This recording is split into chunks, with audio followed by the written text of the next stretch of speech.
ಈಗ ನಿಮಗೆ ಈಗಿರೋ ಪರಿಸ್ಥಿತಿಯಲ್ಲಿ ಸಹಜವಾಗಿ ಇದೆಲ್ಲವನ್ನೂ ನೋಡ್ತಾ ಇದ್ದಾರೆ, ನಿಮ್ಮ ಜರ್ನಿ ನಾವು ತುಂಬ ದಿವಸದಿಂದ ಅನಲೈಸ್ ಮಾಡ್ತಾ ಇದ್ದೆ. ಏಕಾಂಗಿ ಹೋರಾಟ ಅಂತ ಅನ್ನಿಸ್ತಿದ್ಯಾ? ಧ್ರುವ ಅವ್ರ ಜೊತೆಗೆ ಒಂದು ದೊಡ್ಡ ಪಡೆ ಇದೆ, ಅಭಿಮಾನಿಗಳ ಪಡೆ ಇದೆ, VIP ಸದಾ ನಿಮ್ಮ ಬೆನ್ನೆಲುಬಾಗಿದ್ದಾರೆ. ಸೊ ನಿಮ್ಮ ವೈಯಕ್ತಿಕ ಅಭಿಪ್ರಾಯ ಹೆಂಗೆ ಅನಿಸ್ತಿದೆ ಅಂತ? ಇಲ್ಲ, ಅಭಿಮಾನಿಗಳು ಮಾತ್ರ ಇರೋದು ಸದ್ಯಕ್ಕೆ, ಜೆನ್ಯೂನ್ ಆಗಿ ಹೇಳ್ತಾ ಇದ್ದೀನಿ. ಇನ್ನು ಎಲ್ಲ ರಿಲೀಸ್ ಆದ್ಮೇಲೆ ಮಾತಾಡ್ತೀನಿ ಬ್ರೋ, ಮಾತಾಡೋದು ತುಂಬ ಇದೆ. ಧ್ರುವ ಅವರ ಪ್ರತಿ ಮಾತುಗೂ ಒಂದು ಅರ್ಥ ಇರುತ್ತೆ, ನೀವು ಹೇಳೋ ಮಾತನ್ನ ಬೇರೆ ಥರದಲ್ಲಿ ಅರ್ಥೈಸ್ಕೊಳ್ಳುತ್ತಿದೆ, ಮಾತಾಡೋದು ತುಂಬ ಇದೆ. ಇದರ ಮುನ್ನುಡಿ ಏನು ಸರ್? ಮಾರ್ಟಿನ್ ಆದಮೇಲೆ ಮಾತಾಡಬೇಕಂತ ಒಂದಿಷ್ಟು ವಿಚಾರಗಳಿದೆಯಾ? ಹಾಗಾದರೆ ಹೇಗೆ ಅಂತ? 100% ಮಾರ್ಟಿನ್ ವಿಚಾರವಾಗಿ, ಮಾರ್ಟಿನ್ ಚಿತ್ರದ ವಿಚಾರವಾಗಿ ಸಾಕಷ್ಟು ಮಾತಾಡಿದ್ದೆ. ರಿಲೀಸ್ ಆಗಲಿ, ಅದಾದ್ಮೇಲೆ ಮಾತಾಡ್ತೀನಿ ಬ್ರೋ.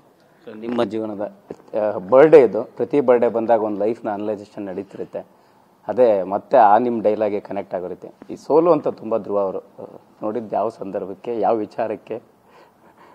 ಪಾಸಿಟಿವ್ಗಿಂತ ನೆಗೆಟಿವ್ಗಳೇ ಸಾಕಷ್ಟು ಸಂದರ್ಭದಲ್ಲಿ ಸುದ್ದಿ ಆಗುತ್ತಲ್ಲ, ಅದಕ್ಕೆ ಕೇಳ್ತಾ ಇದ್ದೀನಿ. ಇಲ್ಲ, ಆ ಥರ ಎಲ್ಲ ಅದಕ್ಕೆಲ್ಲ ಏನು ತಲೆ ಕೆಡಿಸ್ಕೊಳ್ಳಲ್ಲ. It is all in the game, so don't worry.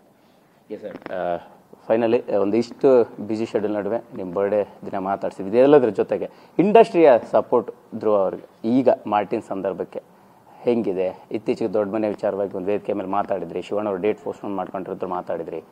So ಅಪ್ಪ ಅವರ ಅಭಿಮಾನಿಗಳು ಸಂಭ್ರಮಿಸುವಂಥದ್ದು ನೋಡಿದ್ದೀವಿ. ಸೊ ಹೆಂಗೆ ಅಂತ?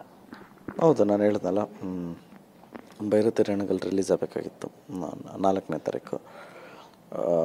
ನಾನು ರಿಕ್ವೆಸ್ಟ್ ಮಾಡಿದ್ದಕ್ಕೆ ಅಣ್ಣ 1 ತಿಂಗಳು ಮುಂದಕ್ಕೆ ಹೋದರು. ಆ್ಯಂಡ್ ಆಲ್ಸೋ ಇಂಡಸ್ಟ್ರಿಯಲ್ಲಿ ಎಲ್ಲರೂ ಫೋನ್ ಮಾಡಿ ವಿಶ್ ಮಾಡ್ತಾಯಿದ್ದಾರೆ, ಆಲ್ ದಿ ಬೆಸ್ಟ್ ಅಂತ.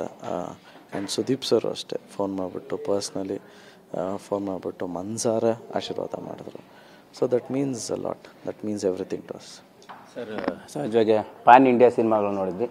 As usual Martin pan world ಆಗಿ ಬೇರೆ ಬೇರೆ ಭಾಷಿಕರನ್ನು ಕೂಡ ಸೆಳೀತಾ ಇರ್ತಕ್ಕಂಥ as usual Mumbai press meet ನೋಡಿದ್ವಿ. ಸೊ ಅದೇ ರೀತಿ ಈಗ ಸಿನಿಮಾವನ್ನು ಬೇರೆ ಬೇರೆ ಭಾಗಗಳಲ್ಲಿ ರಿಸೀವ್ ಮಾಡ್ಕೊಳ್ತಾರಂತಹ ರೀತಿ ಹೆಂಗಿದೆ ಅನ್ನುವಂಥದ್ದು?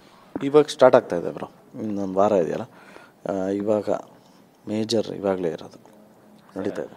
ಫೈನಲಿ ಬೆಣ್ಣೆನಗರಿ ದಾವಣಗೆರೆಯಲ್ಲಿ ಪ್ರೀ ರಿಲೀಸ್ ಇವೆಂಟು ಸೊ ಅದ್ದೂರಿಯಾಗಿ ನಡೀತಾ ಇದೆ. ಸೊ ಯಾರೆಲ್ಲ ಬರ್ಬೋದು, ಹೇಗೆಲ್ಲ ಪ್ಲ್ಯಾನ್ ಆಗ್ತಿದೆ ಏನು ಅನ್ನುವಂಥದ್ದು? ಅದೇ ನಾರ್ಮಲಾಗಿ ಹಿಂಗೆ ನಾವು ಲಾಸ್ಟ್ ಪೊಗರು ಮಾಡಿದ್ವಲ್ಲ, ಸೊ ಅದಾದಮೇಲೆ ಇವಾಗ ಮಾರ್ಟಿನ್ ದಾವಣಗೆರೆಯಲ್ಲೇ ಮಾಡ್ತಿರೋದು. ನಾನು ಉತ್ತರ ಕರ್ನಾಟಕದಲ್ಲಿ ಎಲ್ಲಿ ಮಾಡಿದ್ರು ಒಂದು positive vibes bro. Thank you, all the best once again. Happy birthday Dhruva ಅವರು ನಿಮಗೆ. Thank you so much. ನೀವು ಅಷ್ಟೇ ನಿಮ್ಮ ಸ್ಟಾಫ್ ಜೊತೆ 11ನೇ ತಾರೀಕು ಫ್ರೆಂಡ್ಸ್ ಎಲ್ಲ ಹೋಗಿ ಸಿನಿಮಾ ನೋಡಿ, ಕುಟುಂಬದ ಸಮೇತ. Okay, thank you so much. So ಇದಿಷ್ಟು ಆ್ಯಕ್ಷನ್ ಪ್ರಿನ್ಸ್ ಧ್ರುವ ಸರ್ಜಾ ಅವರ ಮಾತಾಗಿರ್ತಕ್ಕಂಥದ್ದು. ಕ್ಯಾಮ್ರಾ ಪರ್ಸನ್ ಶೇಖರ್ ಜೊತೆ ಮಾಲ್ತೇಶ್ ಚೆಗ್ಗಿನ್, TV9 ದಾವಣಗೆರೆ.